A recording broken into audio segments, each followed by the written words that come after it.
Hi everyone, we're going to take a look at a few of the topics in Chapter 3. So the first thing I want to walk through with you guys is simultaneous changes in supply and demand. So we're going to look at 3 different scenarios. By the way, these PowerPoint slides are posted up on the Unit 3 page. So here, an increase in both demand and supply leads to an increase in the equilibrium quantity. Now that's always the case. If there's an increase in demand and supply, the equilibrium quantity is going to increase. But it's the price that we're not sure of. So if they both increase the same amount, the price is going to remain unchanged. So our original supply is S1 and our original demand is D1. So based on these 2 lines, this point here is the equilibrium point, and this is the wage rate, and this is the quantity. So now assume that demand increases to D2. If without any increase in supply, just first off, the demand increases, so the new equilibrium is here, which is a higher price and a higher quantity.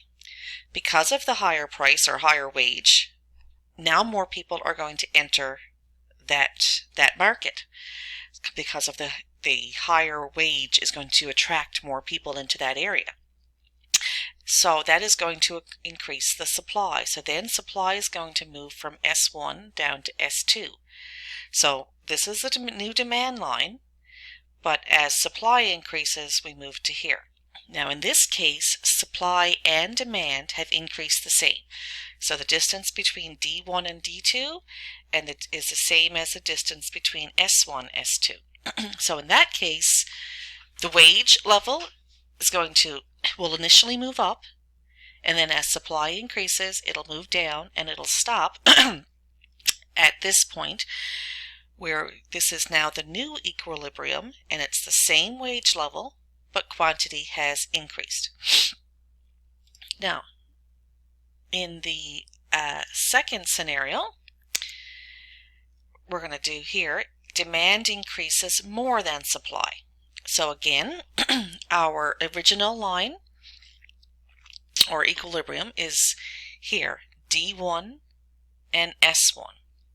So this is the equilibrium rate and quantity. So again, assume that demand increases. So with staying on the same supply line, the new demand line is this one here, D2. So demand increased, which again caused the rate to increase and the quantity. Now in reaction to that higher wage rate, it attracted people into that field. But it didn't attract as many as the first time. So the supply increases and the wage rate starts to go down, but the supply stopped here at S2. So in this case, the quantity demanded, this distance, was greater than the increase in supply. So what happens here then is the wage rate decreases, but it doesn't go back down to where it originally started. It stops here at the new equilibrium. So in this case, if demand increases more than supply, it'll cause the rate or the price to go up and the quantity. And the third scenario, instead of demand increasing more than supply, now supply is going to increase more than demand. So again, we start off here. The equilibrium is where D1, demand 1, and supply 1, they both meet here. Then demand increases. So staying on the same supply line, we move up to D2, where's the new demand. So again, the price or the wage here went up and the quantity. So that's always going to be the first step. The price and the quantity are going to increase. In reaction to the increased price, more supply enters the market, and this is where we don't know. Here, a lot more supply entered the market. So because of the increased supply, we move down the new demand line to here, the new equilibrium. And here, the price or the wage, the price is lower than it was to begin with. and the quantity is higher. So in all three cases, it doesn't matter which, if they increase the same or if one increases more than the other, the quantity is always going to be larger. But depending on which one increases more than the other, or if they increase the same, is going to determine what happens to the price. Now we're going to look at a price ceiling. So let me go back. So a price ceiling is when the government stipulates what the maximum price that can be charged for a product is. So we're going to look at the effect of what happens. Now this slide here, this here is actually incorrect, and it's the same as figure 3.6 in chapter 3 on page 95, but in the book they have the right numbers. So basically what happens here, so the market has a demand and a supply, so the equilibrium is right here.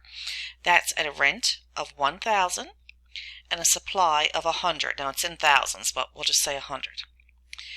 But there's a maximum or a price ceiling in place of $600. So at $600, the demand increases. So again, the equilibrium, well, not going to be equilibrium, but the price set to, the quantity demanded is where the demand and the price ceiling line cross. So the quantity demanded at $600 per month, I guess, for rent is 120. But when you put the price ceiling in place, then there's going to be less supply. Less people are going to want to rent out apartments because they're not getting enough for them. So that's going to cause the supply to decrease, and it's where the supply line crosses the 600, and that comes down at 90. So this price ceiling then has the effect of causing the supply to go down to 90, but causing the demand to increase to 120. So therefore there's a shortage. The 120 minus the 90 is the shortage that's now in the market. Now another one we're going to look at is price floor. So a price floor is where they stipulate what the lowest price can be charged. So again, ignoring the price floor, the equilibrium is where the demand and the supply meet. So in this, we're looking at bushels of wheat, I believe. So the equilibrium would be $5 per bushel, and the quantity supplied would be 20 million bushels. But that's at a price of $5.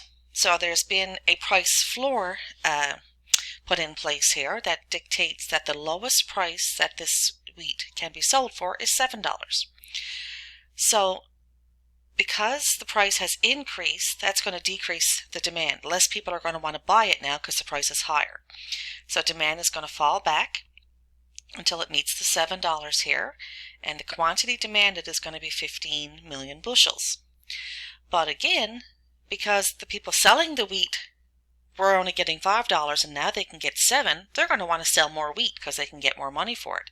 So supply is going to increase until the supply line crosses the $7 price floor, and that is at, well, obviously $7, and here 25 million bushels. So now we have a surplus. The market is going to supply 25 million, but the demand is only 15 million. So now we have an extra 10 million bushels of wheat that I guess we have to figure out what to do with. And finally, we're going to look at quotas. So a quota has the effect here. Okay, the original supply and demand had an equilibrium of $4 and quantity of 6. But there's been a quota put in place that suppliers are only allowed to produce 4. So at that quantity of 4, the demand, where the quota line meets the demand, is at a price of 6. So the amount supplied is going to be 4, and all of that quantity is going to be purchased at a price of $6. So it increases the price, but it doesn't create any surplus because everything that's being supplied is going to be purchased, but it's going to be purchased at a higher price. So, having gone through those key points in the chapter, some things to focus on and make sure you understand.